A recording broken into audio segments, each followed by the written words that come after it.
কংগ্রেসের জঙ্গিপুর সাংগঠনিক জেলার 16ই আগস্ট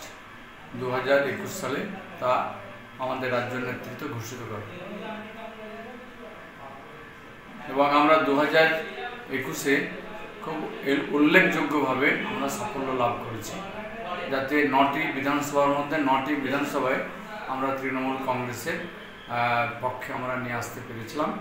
সকলের সম্মিলিত প্রয়াসের ফলে। আমরা আগামীতেও যে লোকসভা নির্বাচন রয়েছে সেই লোকসভা নির্বাচনকে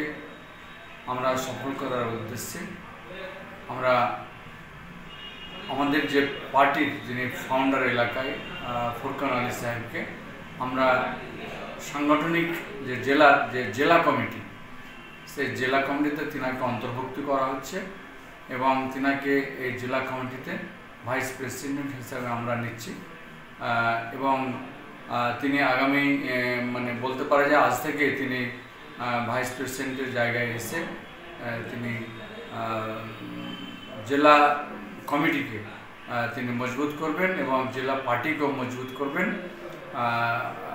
সেই উদ্দেশ্যে আমরা এই কমিটিতে তিনাকে নেওয়ার আমরা কাজটা করছি। কাজে সকলে অবগতির জন্য